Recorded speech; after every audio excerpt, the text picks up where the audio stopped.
So, good morning, good afternoon, and good evening, and welcome to another edition of the Pure Digital Passion Podcast with me, Moses Kemibaro. For anyone who's ever traveled internationally, there's a familiar ritual. You land, you hunt for a Wi Fi signal, then you begin the often frustrating search for a local SIM card.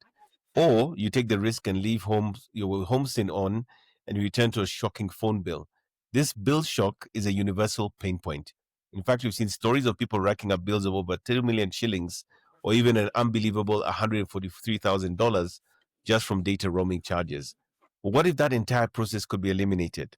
What if connectivity was as simple as scanning a code before you even leave home? And this is the promise of eSIM technology, a digital revolution that is fundamentally changing how we connect across the globe. To unpack this revolution, we have two pioneers at the forefront of this shift in Kenya and Africa. First, we have Mandeep Birdi, who's the CEO and founder of RoamBuddy. Mandeep is a true telecom veteran with over 20 years' experience spanning the US, UK, Africa, and the Caribbean, having held senior roles at companies and organizations like Airtel Africa and Digital Cell, and is also channeling that global expertise into a groundbreaking eSIM marketplace. We are also delighted to welcome Peter Lubia, the founder and CEO of Flexicom Enterprises. Peter brings a wealth of strategic experience from the financial sector with a distinguished 28-year career in banking, including roles like Head of Strategic Transformation at Standard Chartered, and is now applying that sharp strategic mind to the telecom space as a licensed mobile virtual network operator here in Kenya. Mandeep and Peter, a very warm welcome to you all for joining us on the Pure Digital Passion podcast. Thank you. So- Thank you very much. Sis. So, Mandeep, Really I'd like to start with you, and maybe let's just start with the basics, because I think most people, of course, understand what the physical SIM card is. It's been around for at least 3 decades.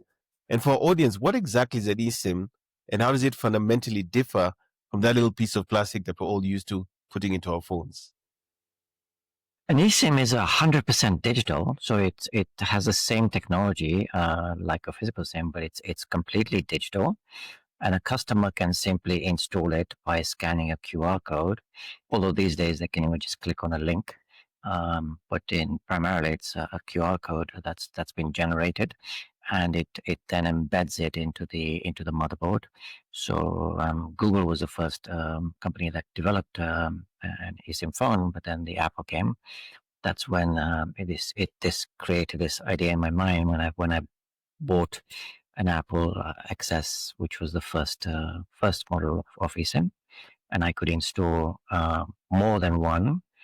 You can install quite a lot, 10 to 15 eSIM digitally into a phone. Although eSIM phones can only use 2 lines, and some phones have a physical slot, and if they're eSIM, then you can use a physical and the eSIM.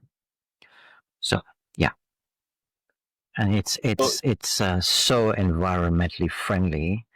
eSIMs, there's no carbon emissions, based on these eSIMs. It's 100% digital. And I think if you just, I think it was earlier this week, if I'm not wrong, the new iPhones were launched. And one of the big stories there was you had the new iPhone 17 Air, iPhone 17 Air, which actually is eSIM-less. And I think the majority of the devices they're launching globally from now on will all be eSIM. Do you have a point of view around that? Because for me, whenever Apple launches something that goes mainstream or they start a trend, you'll notice that in the next 2 to 3 years, this becomes a standard for the whole industry. What are your thoughts around that particular development that just happened a few days ago? I was very impressed. Although when my wife bought an iPhone 14 in the US, it was 100% eSIM. So they actually started at 100% eSIM capability in the US, but now the iPhone Air 17 is 100% eSIM globally. Given that we're based in Africa, we do get merchants who bring phones, iPhones and other phones from abroad, primarily from China. And Peter will mention this, but a lot of clients, I believe even your phone is non-eSIM. A lot of clients do get phones that are dual physical, and now that Apple has launched the iPhone Air 17. 100% eSIM globally, that's going to create the awareness, which has been the issues that we've experienced over the last few years, is every time I've asked customers, "Do you have an eSIM phone?" They they they didn't know how to. They didn't know the answer to that, and they didn't know how to check. So I would always ask them to do a very simple check by dialing star hash 06 hash, and if they see an EID with a 32-digit number, then their phone is eSIM compatible. And that's actually also what we do as part of the customer journey, and what we had to build as part of the customer journey for the websites that I build that connect to my eSIM marketplace. I hope that covers that. No, fantastic. Thank you for sharing that. So, Peter, I'd like to come to you. And I think we really want to make this practical. We want to move away from, for many of us, what sounds almost like rocket science, a phone without a SIM. And I want to make this practical. So let's say you're in Nairobi, you have an iPhone 16 or maybe one of these new Samsung devices. You're flying out to Dubai next week. Can you walk me through the process? How do I get a Flexicom eSIM? And how does the experience of activating it compare to the old way of queuing up at a kiosk or a shop somewhere and then buying this SIM that you then put in your device? Thank you, Moses. I'm happy that you've mentioned you're traveling to Dubai next week. Yeah, because then that is what we usually encourage our clients, because you don't want to do it at the last minute, starting installing the eSIM and you're at the airport. So it's really good to do it at a week before. So the process is pretty straightforward. You go to our website, esim.flexicom.co.ke. You will search for United Arab Emirates, not Dubai. You search for United Arab Emirates. You choose your required data size and number of days that you will be there, and it should be data that you know. And then you enter your basic details. Once you've entered your basic details, you make the payment. After you make the payment, you go straight to your email. You'll find the QR code. You install it in your phone, and you go. You travel. You're ready to go. So the convenience card at the airport is that you can do this at the comfort of your office or at your house. So you don't have to think of, oh, I'm traveling to Dubai. Once I travel to Dubai, I need to queue up to get a SIM card, it takes a lot of time. You've arrived. You want to get your Uber. You want to connect, and you go, and you want to call your family, tell them you've arrived safe, and you're ready to go to the hotel. So it's that simple. That simple 6 steps that you need to take, and you're connected. So there's something else I want to expound on. Maybe that wasn't very clear in our introduction, but what is the relationship between RoamBuddy and Flexicom? Because you're an MVNO registered here in Kenya. RoamBuddy is an international provider of these services. How do you both converge in providing this at a local level here in Kenya? That's a very good question, Moses, and thank you for asking that.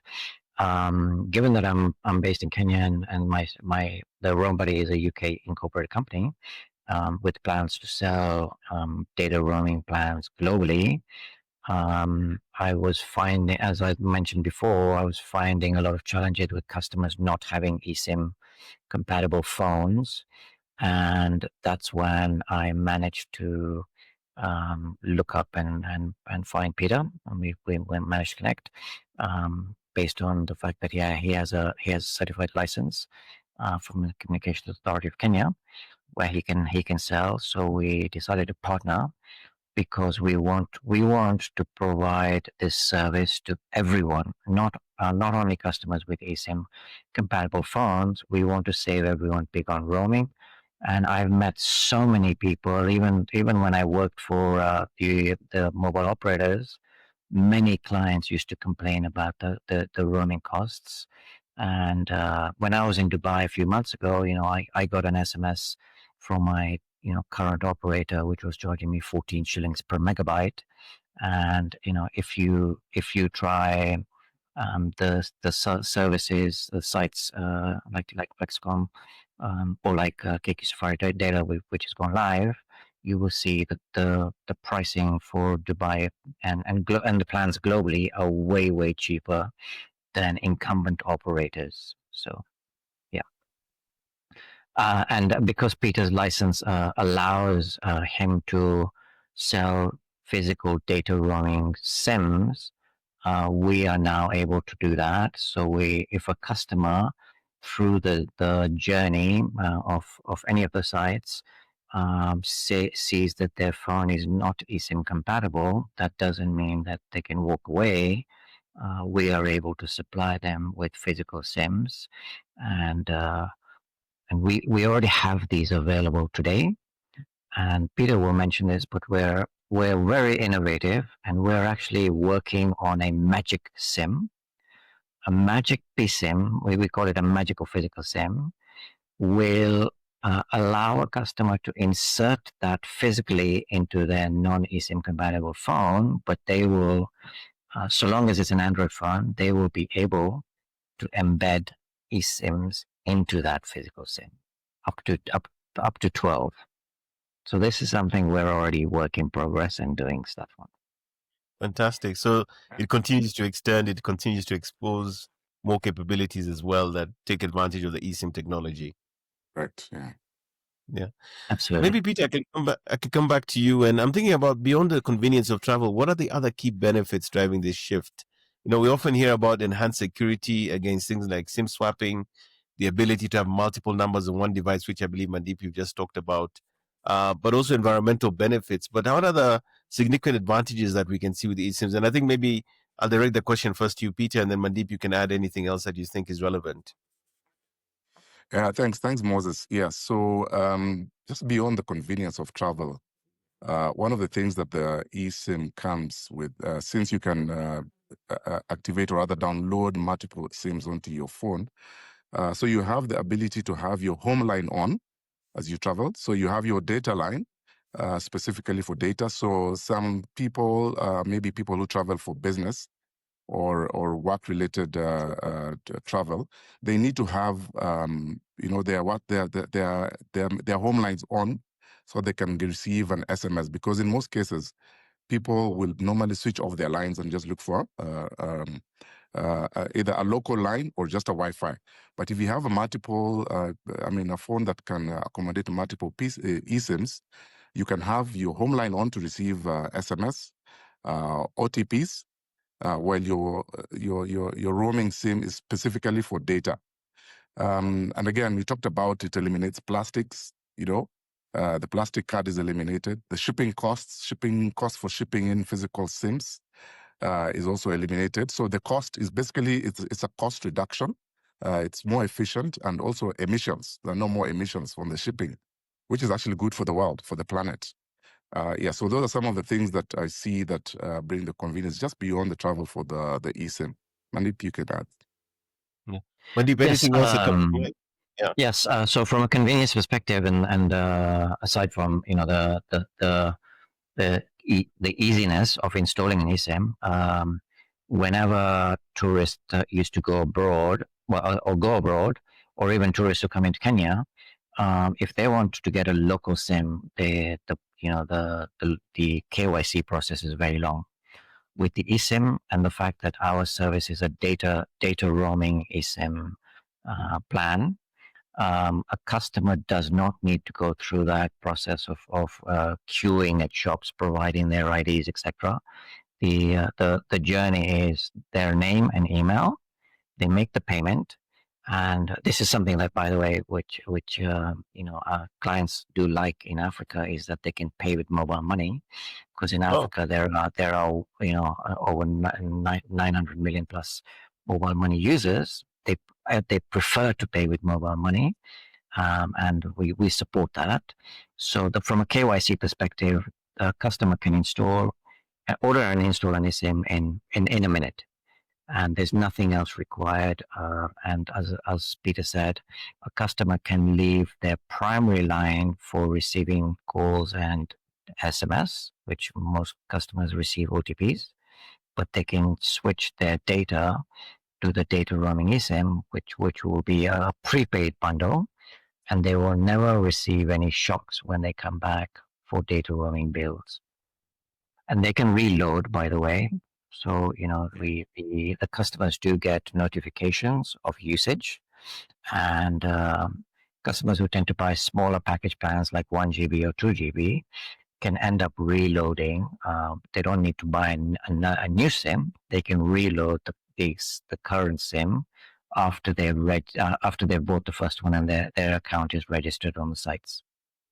So That's fantastic. I think the fact that you've sort of embedded the mobile money into the payment structure, I think is fantastic, because that means that we eliminate the fact that many would be excluded on the continent who are travelers who need this sort of capability in there.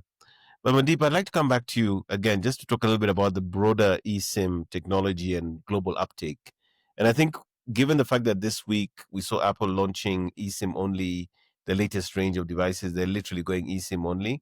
And the numbers, I think, are staggering. I did some research before we came to this conversation, and we're looking at this consumer eSIM market is projected to grow to about $1.2 billion from 2023 to over $6 billion US dollars by 2030. Also, by then, it's predicted that over 75% of all smartphone connections, nearly 7 billion devices, will all be via sort of eSIM.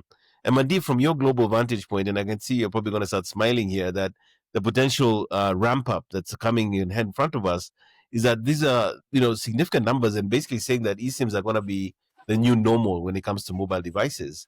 So what are the primary forces driving this adoption? And is it purely consumer demand?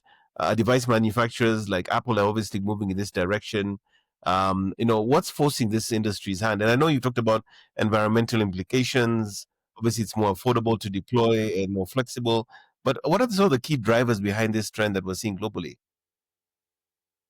That's a very good question, and based on the figures you mentioned, previous estimates, the eSIM market size was projected to reach 17.5 billion, although most recent reports are boosting the projection to reach over 31 billion by 2030, which has increased, by 82%.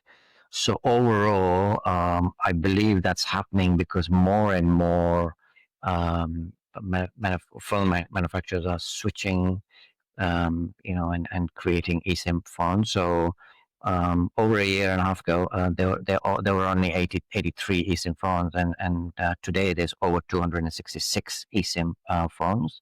That number actually, I'm sure, has updated. It needs to be more than 266 now that Apple has just launched.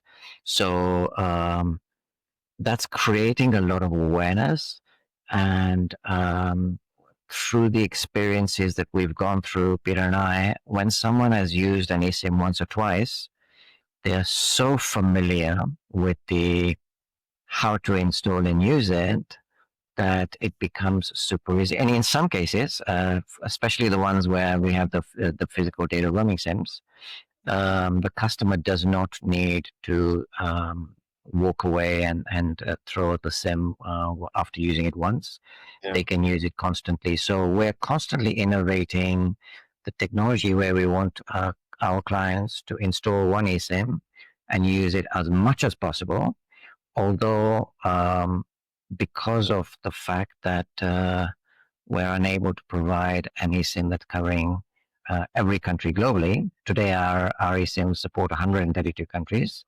But because we support over 190 countries, some countries that customers travel to, they need to install an eSIM for that. They can use it in that country.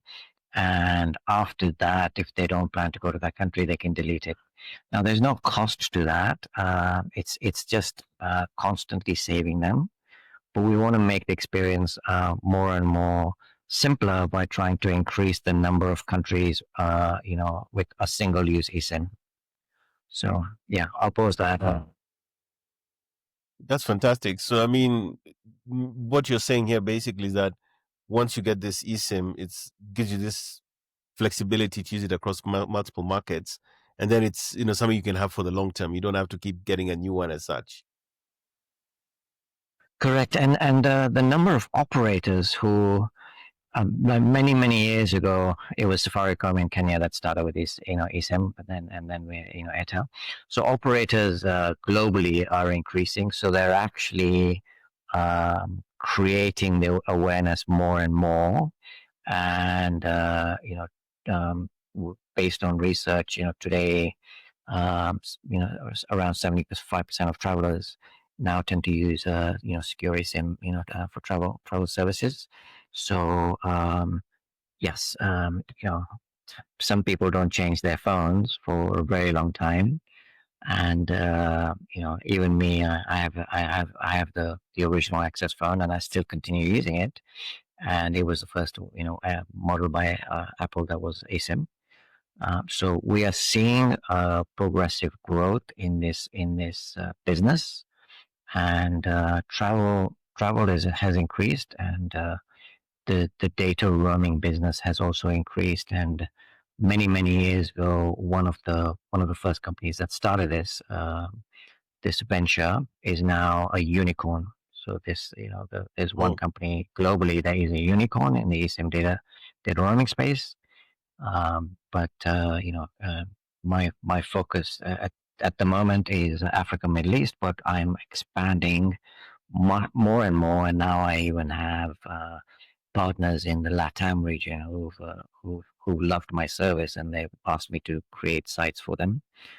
So I'm focusing to do this globally, and working in Africa, we need to innovate and be able to handle the customers who don't have eSIM phones. So eventually, we're even considering at some point to potentially get customers to switch their phones to eSIM. That's something that fantastic. Peter and I are considering in the future. And we might do that on a finance basis as well, because we want everyone to benefit. So, yeah. Fantastic. So, Peter, I'd like to come back to you. And I really want to bring this back to Africa, bring it back to the Kenyan and also the African context. The data shows that Africa is not just following this trend, from what I could see, it's also helping lead it. And most of the new countries that began supporting eSIMs going back to 2023 were actually in Africa. So, why is the continent and East Africa in particular such a fertile ground for this technology right now? That's a good question. First of all, Africa is mobile first, yeah, and what I mean by this is the primary device that Africans would use to access the internet or to make anything that is online is the mobile phone. So Africa is mobile fast and also very price sensitive, and that makes the eSIM very perfect for this market. Now, the East African people are coming back closer. East Africa, the people are crossing borders every day for tourism, for work, business. Every day, people are crossing the borders in Tanzania, Kenya, and Uganda. Yet roaming is still very, very expensive. Mobile money is highly utilized across East Africa, and obviously, again, the growing digital economies in East Africa. So there is a lot that is required for the East African people to be online throughout as they are doing business and traveling across borders. Also, East Africa has the ingredients. There are the corridors, the travel corridors. If you want to go to Rwanda, you want to go down to South Africa. If you're going to Uganda, the western and eastern parts of Africa, you've got to come through East Africa. It's a hub. Yeah, if you want to fly to USA, you come through Kenya. From Uganda to Kenya, and then you've got to fly. As well, over and above that, we also have very innovative regulators in East Africa. And then the consumers are tech savvy. They're very hungry. They're very hungry for connectivity. So that is why you find, back to your question, that is why Africa and East Africa is actually a very fertile ground for connectivity and the eSIMs. Great. Mandeep, I'd like to come back to you. Again, you talked about the global footprint that you're trying to build with RoamBuddy. And I'm wondering, from a competitive perspective and also the operational landscape in Kenya and East Africa, with these diverse sort of regulatory environments and infrastructure challenges, how does this compare to more mature markets like Europe or maybe North America? well, with RoamBuddy being in the UK and selling data roaming eSIMs, RoamBuddy does not need licenses from any telcos globally. The reason, in Africa is the penetration of eSIMs compared to Europe and America. Penetration of eSIMs is lower, well over 50% plus in Europe, European and Americas have eSIM compatible phones. So there's no licensing required for that. Yes, some markets are now beginning to look at preventing customers from installing eSIMs in those regions, like in the UAE. UAE residents cannot buy eSIM data roaming SIMs locally. When they travel abroad and they land, they can do so, but within the UAE, they can't do so. Or residents within the UAE. And recently, Turkey has also done that. No one can now buy eSIMs within Turkey, but if you land in Turkey, if you install it before you land in Turkey, you're okay. So some countries are beginning to do that, but overall, in my view, this business and the potential of this business is so massive that I felt that the best companies to work with are B2B companies who are in the travel tourism space. So I'm working with several companies that are either travel agents. I'm talking to several airlines. I'm talking to loyalty companies. I'm talking to insurance companies. And I'm talking to companies who have developed apps where they have millions of customers. So I'm trying to plug my service into as many.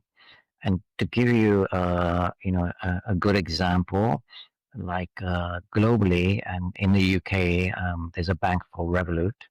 Revolut embedded eSIMs, and they also market it. In the LATAM, there's a bank called Nubank. They also embedded eSIM service into their neobank. So I'm trying to talk to neobanks not only in Africa, but I'm trying to reach out to companies that have apps that could easily plug in into the service. And plugging into the service is super simple. They would just put a button. That button would then go to a site, a mobile responsive site where a customer can basically go through the experience, or the company can simply plug into my API, but they do the development into their app. So I'm talking to several banking partners. In Kenya, there are several amazing neobanks like Loop, and so it's creating that awareness through their branding, which is why I've been working with Kenya Airways for a while, for quite a while, because in my view, Kenya Airways, people can buy tickets via their app, but people can also go onto their site, and them creating the awareness to a customer to save big makes sense. And the same for travel insurance companies who sell travel insurance. The fact that someone's buying travel insurance, that company knows that person is traveling, they can also create the awareness. So those are kind of things where being an innovator, I've developed the solution to cover as many countries and as many plans as possible.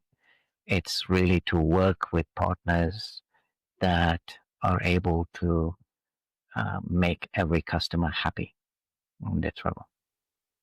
Thanks for that, Mandeep. Peter, I'm really keen to understand, kind of like how your business model operates, because of course, we know eSIMs are available locally. We know that the focus in this instance is on the roaming capabilities.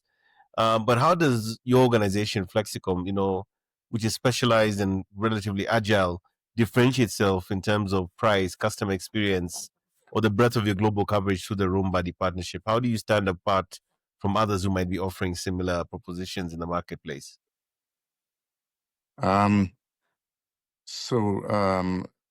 We actually work closely with the MNOs.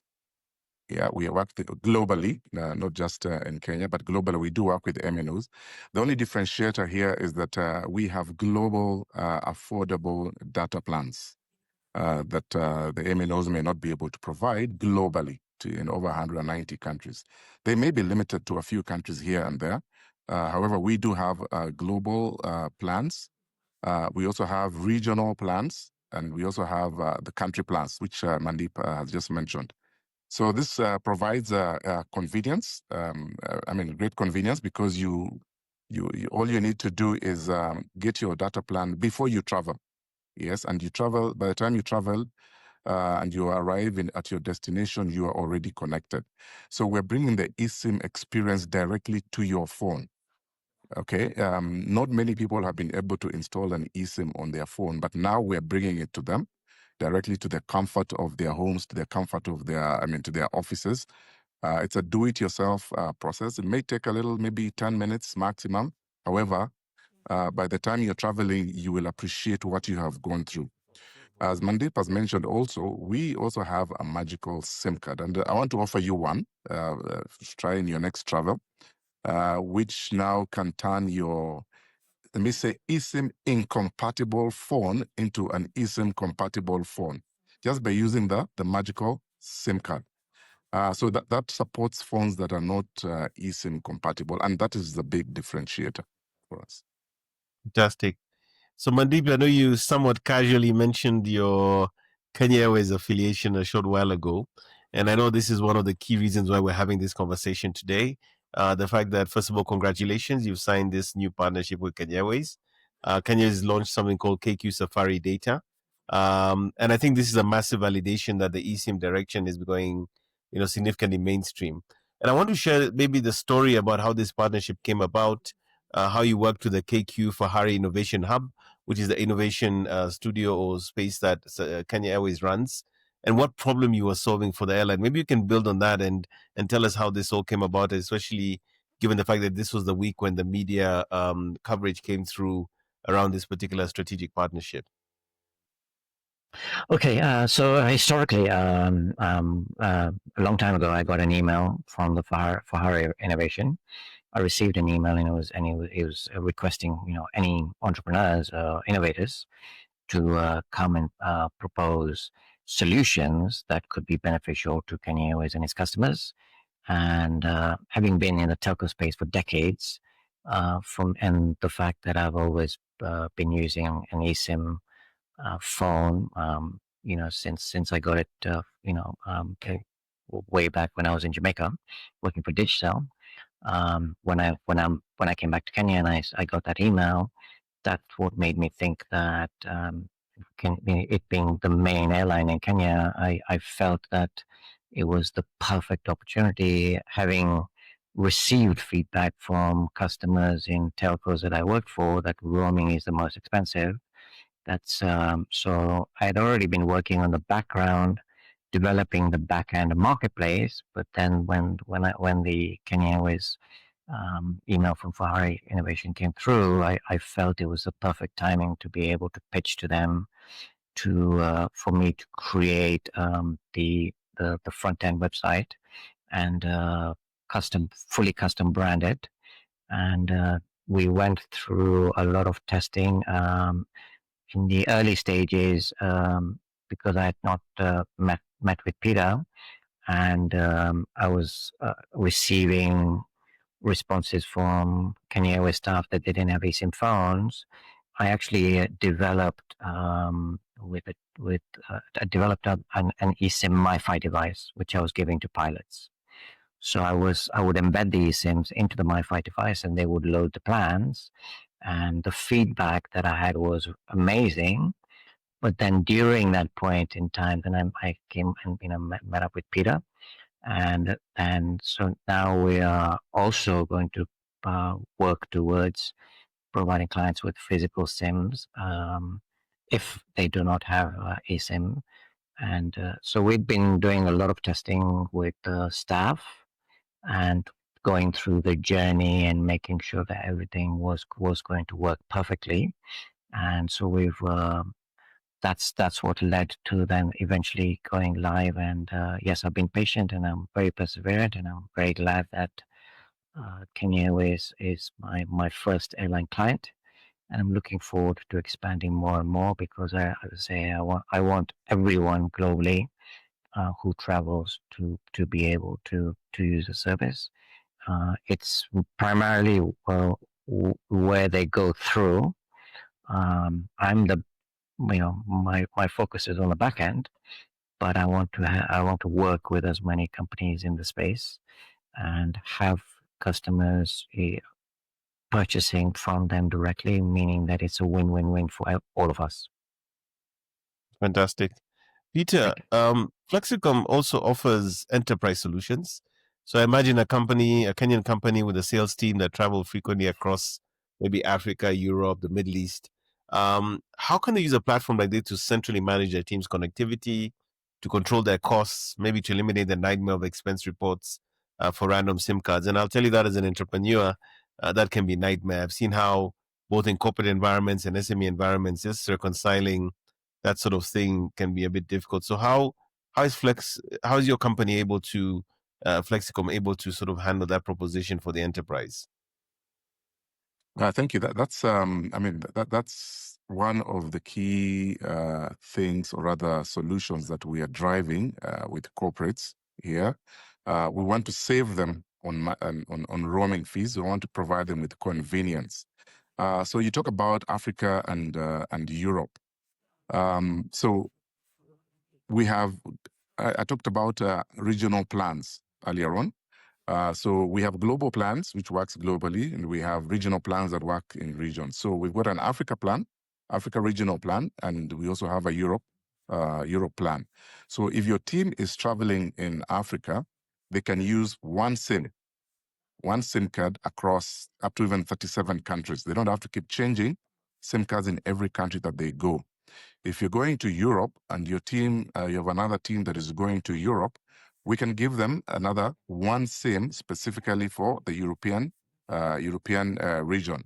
So they don't have to keep changing SIM cards here and there. So for the corporate team, the team that handles transport or travel, for them the cost is predictive. It's a predictive cost. If it is 1 GB in Africa, it is 1 GB. If it is 1 GB in Europe, it is 1 GB in Europe. If 1 GB in Europe is $5 for 10 staff, that is $5 times 10. If 1 GB in Africa is $8, it is $8 times 10. So that is very predictive, no fragmented costs. You will not have teams coming back, oh, this one has spent 10,000 because they left YouTube on or something. These things happen. Sometimes you leave apps working in the background and you come back and you find you have a bill of 2 million shillings. So you're wondering, what happened? I did not even use my phone, but it was running in the background. If, for instance, you're on WhatsApp and you have 1 GB, it is 1 GB. So for you as the corporate head in charge of travel, your cost is predicted. You're not going to get fragmented costs, people coming back with different costs. So that's how it works across Europe and Africa, and that's how we're supporting the corporates with the That's enterprise solution. fantastic. The more and more I'm listening to both of you, the more and more I'm seeing the use cases and the benefits, for those environments and situations where in a more conventional manner, there's so many risks and unintended expenses that can occur. But clearly, this solves a big problem. Which brings me back to you, Mandeep. I think I want to talk a little bit more about the KQ Safari data offering. I want to pull a little bit more on that thread. First of all, an incredible 2,250 plans that are there. I don't even know how you do that. 180 plus countries. And I think there must be a complex network of relationships to make this actually work globally. And I'm just wondering, how does RoamBuddy's platform manage this on the back end to ensure that a traveler gets a reliable, high-speed 4G or 5G connection, whether they're in New York, Singapore, or Johannesburg? Well, that's a very good question, and this is something that's why it's taken a while, because I always want to ensure that I'm always delivering solid services.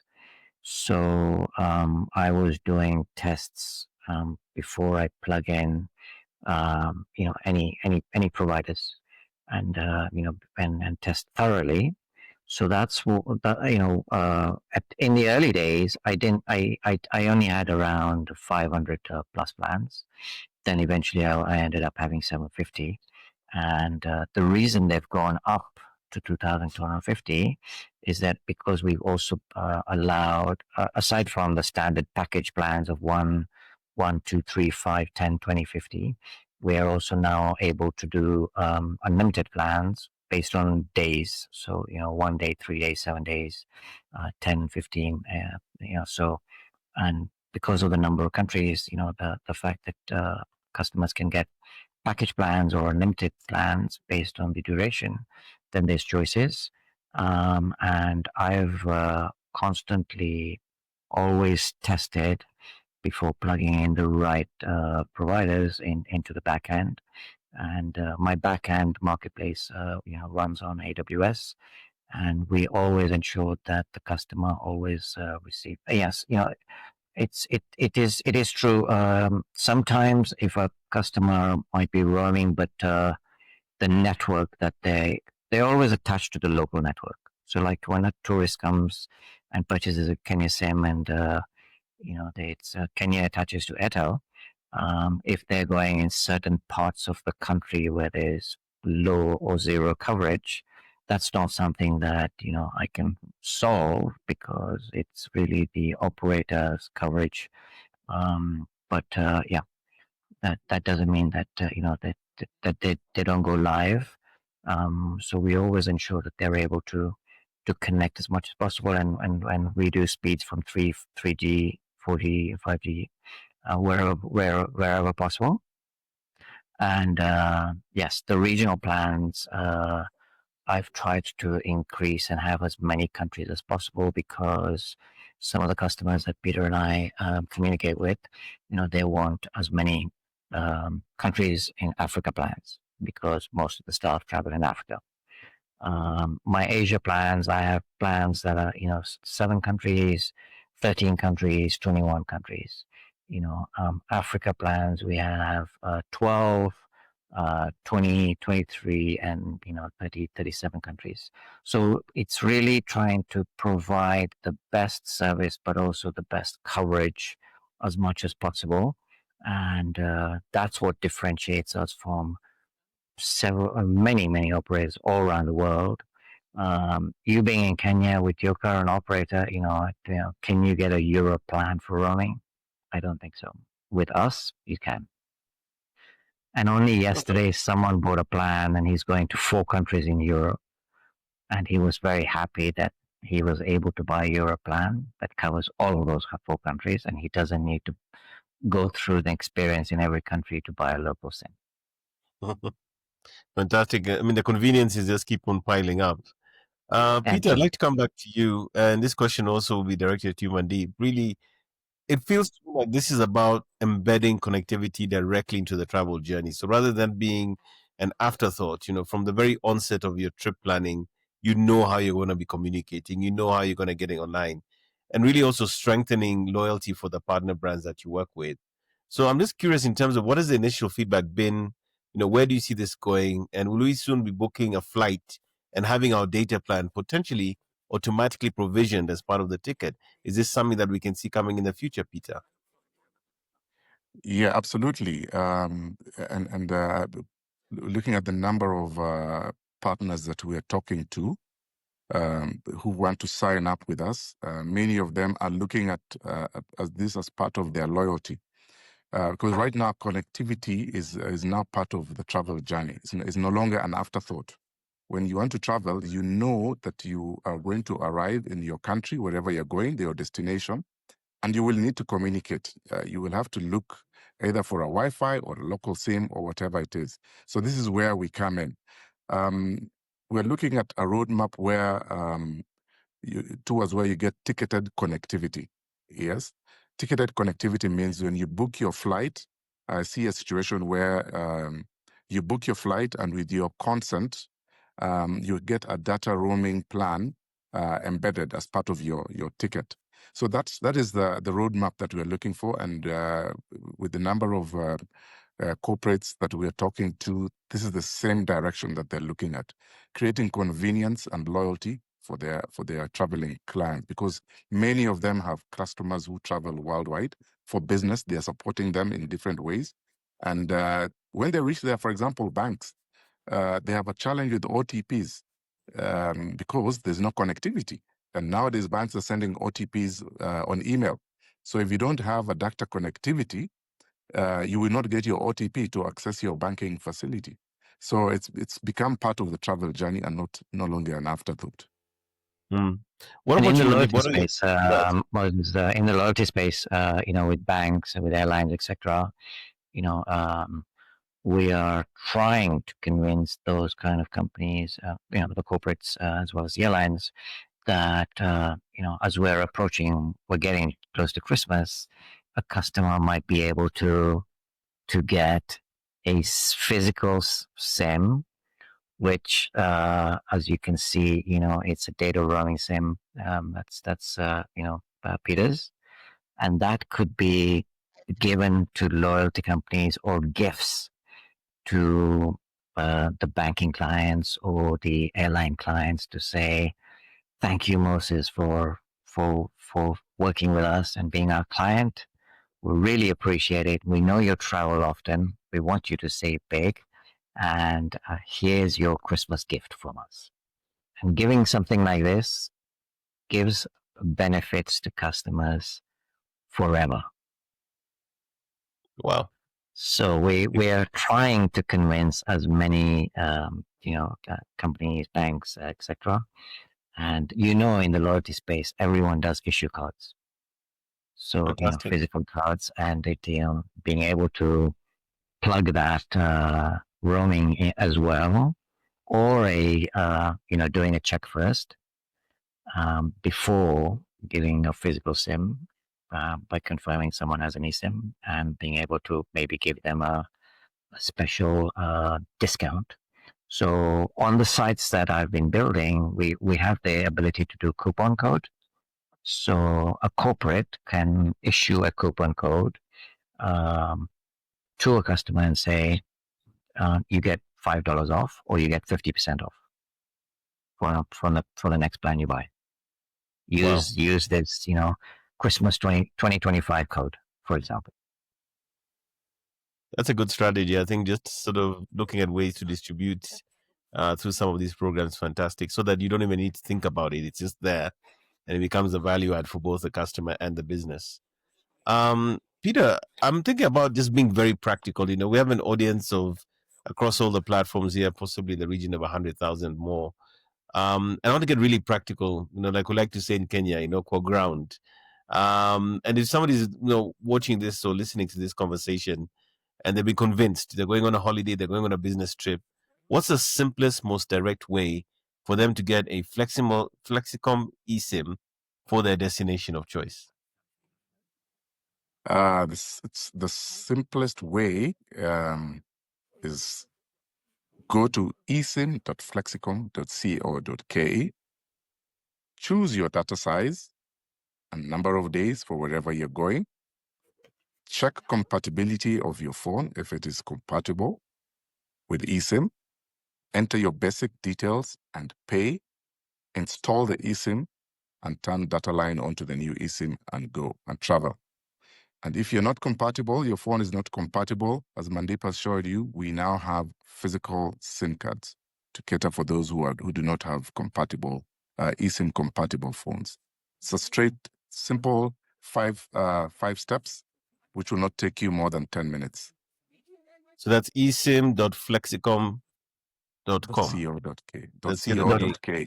.co.ke. And then in addition to that, you can pay using mobile money or credit card. Is that correct? Yes, you can use mobile money or credit card. And for that, just more to add on to that is we actually do have mobile money in 14 countries in Africa. So if you get onto our platform and you are from, say, Ghana, you can get in and pay using mobile money from the provider in Ghana. Same with Uganda, same with Tanzania. So it's not only M-Pesa, so we're catering for that. So the picture we're looking at is the wider picture is Africa. That's where we're heading. Yeah. And what about you, Mandeep? Because again, you have that B2B to C model where you work obviously with the likes of Flexicom and Peter. If someone's a business owner and they're watching or listening to this conversation, maybe even a tour operator, maybe a travel agency, maybe a fintech app like you mentioned, possibly Loop here in Kenya, with traveling users, and they're sort of intrigued by your white label model, what are the first steps they can look at to explore a partnership with RoamBuddy? That's very simple. They can reach out, and based on requirements, for corporates, we can create a corporate platform where someone within the corporate team can procure the eSIMs for the staff for traveling. For travel agencies, I do attend many travel events, and I've been doing pitches wherever possible. So travel agencies, it will be good. Yeah, they can reach out, and we can create customized, branded sites, and um, it's a win-win where they will also benefit from all of that, and their customers will benefit, and I can create the whole service completely that just plugs in and connects to my marketplace, which is essentially the platform supplying the products. They can embed it. The same with neobanks. They can simply embed a link or have their developers use my API. Once they reach out and we go through everything, and based on their needs, then I can discuss with them. So yes, that's with Kenya Airways, I did the development, but in collaboration with them in terms of the journey and everything. And um, for travel agencies, we can plug into any of the payment providers that they use already. So they're the ones who would receive all the sales income, and if they want to connect to PesaPal, DPO, or Flutterwave, or Paystack, all of those we can do for them, and embed it into the site if we're creating it for them. So we're Fantastic. flexible and open to that, and we can make recommendations in terms of who they should be using as well, because I see in Africa everyone loves to use mobile money, the payments. Brilliant. So what I'm hearing you say is that you have an end-to-end approach, meaning that from inception to deployment, payment processing, all those steps you can integrate on behalf of a partner. Absolutely, yes. And this is a reason that Peter and I are working, together. We want to do this for as many companies all over Africa. And this is primarily the fact that we feel we're going to have lots of requirements. This is where we're in the sort of funding stage mode, where we're looking to hire more developers, because creating a site doesn't take an hour. Yeah. It does take a few days, but embedding into payment gateways does take time because we have to test everything. So typically, a project can take anywhere from five days to 14 days. Once everything has been confirmed and all the scope of works have been provided. So Peter and I have been working on that part, because everyone we feel requires physical SIMs as well. And with Peter's license, that has to be in place, and Peter provides the approval for the relevant corporate or the travel agency to be a partner in selling physical SIMs as well as eSIM services. Great. Peter, you sounded like you wanted to say something. I wasn't sure. Not really. I was just actually confirming what Mandeep is saying. Yeah. Yes. The way it takes time to build a site. It's not 1 day. It's not 2 days. It takes time. Okay. Yeah, but we want to scale it. We want to reach out to as many corporates and travel agents as possible, and be able to provide them also with the physical SIM cards, which we know will be phased out very soon. But the time is now. The convenience is needed now. So at that point, where if we can provide that convenience to everybody, we might as well do it, and that is what we are doing. And then Moses, this is something beneficial for you. Marketing is really important when the sites are developed to generate sales and create awareness. Marketing is extremely important. So all of those need to work with the right. You see, this is their responsibility. I'm the provider of the service, but I'm not the one doing the marketing. because they need to market. And the every site, all the data and all the sales are held by the enterprise. So that's why they need to do the marketing, because that customer is theirs forever. They're simply purchasing from us, nothing else. All the data is the customer data is theirs. So marketing is also very important, and those are we've been trying to um, show as many marketing strategies, but you're a leader in this space, and I think you working or getting those arrangements as well will be beneficial for everyone. I was talking to someone in abroad. He was telling me some merchants only spend 2,000 a month on marketing, but they're generating over 50,000 sales because of that, using social media spend. Wow, awesome. I don't know how much that is in Africa, but in Europe they're spending that. So yeah, I'm sure how much companies prefer to spend on a daily basis or a monthly. But in essence, if someone is making 10x return, they are never going to give up on that spend. Absolutely. The ROI is clear. Yeah. So we're coming to the end of our conversation, and the next question really is for both of you. And really maybe starting with you, Peter, looking ahead 3 to 5 years from where we are today, what do you think the future of mobile connectivity looks like, especially in the context of eSIMs as we've discussed today? And do you think that the physical SIM card will become a museum artifact, right next to the floppy disk, which I believe both of you might remember from our early years in our careers as being the way that we used to store media and content on computers, So do you think that's going to go that way? What do you think is going to happen, Peter? Yes, you're right. As you can see, you had the iPhone 17 is 100% eSIM already. So that's the first step. Right now, as we speak, 80%, let me say 70 to 80% of travelers do not have eSIMs. So that has been a challenge. Okay. But as time goes, in the next, as you said, the next 4 to 5 years, that shift, it will change. It will change from 80% eSIM, 20% physical SIM.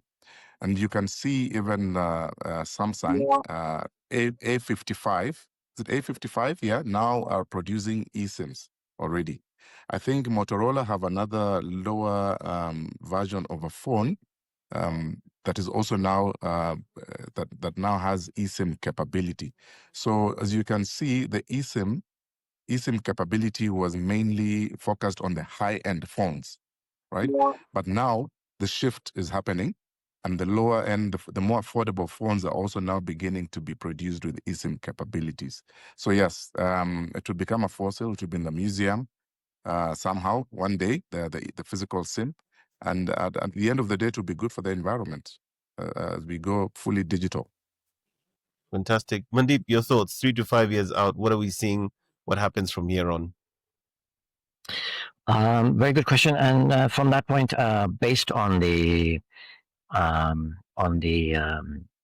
investment and based on the innovation, I think I briefly mentioned this to you at the very start.